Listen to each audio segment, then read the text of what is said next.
My name is Ronnie Dixon. I'm with Challenge Athletes Foundation Florida. Running as an above-the-knee amputee is one of those things that, for my first few years as an amputee, really seemed out of reach.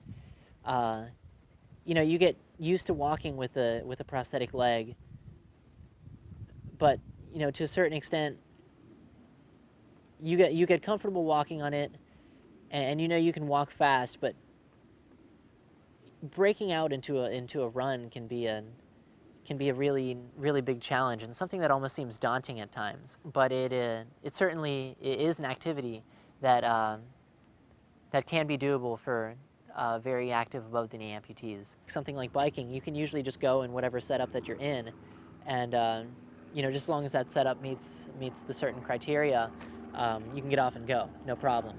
But but for running, to a certain extent, each one of the pieces has to be just right. Once again, like any other activity, it's important to have a good socket fit for running. Some of the suspensions that can be used, you can use a suction fit into your socket.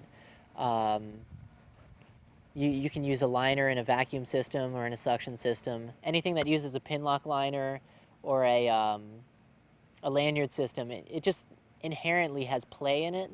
And the less play and movement you can have happening in the socket while you're running, um, I think the better outcome you're going to have. Whenever your leg's not fitting right, you can have abrasions down at the bottom, and it'll just feel like someone's been punching you in the leg for every step you've taken for the past 30 minutes. So it's really important to have a well-fitting socket for running. And then one of the issues that people encounter too with running is sweating inside the socket. One thing that you can do is you can apply unscented antiperspirant to your limb, and then some people too even take a piece of lamb's wool or maybe like a part of a cotton ball, and if you put that down in the bottom of your socket, it'll help absorb some of that initial sweat. So not even so much talking about the socket. Obviously the socket has to fit well. That's always a main criteria. But you have to have a knee that's going to be able to keep up with the speed of the activity. A knee like an Autobach 3R95 or a Total Knee 2100 seem to be the two preferred choices. But you can run in your everyday prosthesis with a normal foot. You don't need a special running foot to run. The running foot, it's great at distance running and at sprinting, but if you're going to do something like just go play pickup basketball with friends, having a normal prosthetic foot gives you a better base of support. You can pivot off it, you can turn, and I think it works better for those applications than a running foot would. A running foot's really only good at doing one thing, and that's running. With a normal prosthetic foot, it's designed to where it has a heel and a toe lever. So you hit the heel compresses, you come into mid stance, and the foot's flat, and then you come into terminal stance, and the foot propels you forward. But there, we just had kind of three different components that just happened, and these feet are typically a little bit heavier too. So that's a heavier weight on the end of what's a pendulum. It just takes time for all those steps to happen. What happens with the running foot is you hit on the toe, you're coming forward on the toe, and all this time the running foot is compressing, and it's storing up energy. And right here, when you're about to go forward and swing this leg, it releases all the energy and helps propel you forward. So right here, we just have one continuous movement into where energy is being stored and released. The running foot is also lighter too, so it's less weight to swing through. So essentially, with an above-the-knee amputation, you're cutting straight through the thigh. So you're cutting your quadriceps muscles, your hamstrings, and you're reattaching them in different locations. So what happens is your quadriceps now, instead of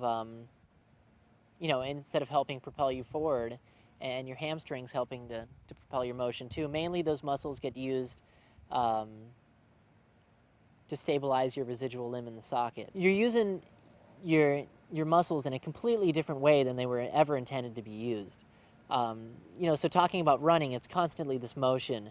We're using your hip flexors to get the leg forward, and then your hip extensors to pull it back and pull yourself over the leg. And it can be one of those things that's really, really exhausting at first. Just going out for, what would be a 5-minute jog and leave you completely burnt out. But it's one of those things, once you build them up and once they do get to a certain point, um, you know, you kind of always have the backup. So I can go out for a 3-mile run, you know, while I'm training, or I can not run for 2 months and go out for a 3-mile run now, just because my body knows what it feels like, and it's been through all those changes. One of the most important things when you're starting to run is not getting yourself hurt in the process. You know, soccer fields or even something like a golf course is an ideal situation because the grass is it's trimmed in such a way to where it's really short and it's not going to interfere with the way your prosthesis works or with the running motion. But you can take a spill and not beat yourself up doing it. Like if you take a spill on concrete, you're going to scrape up your palm or your elbow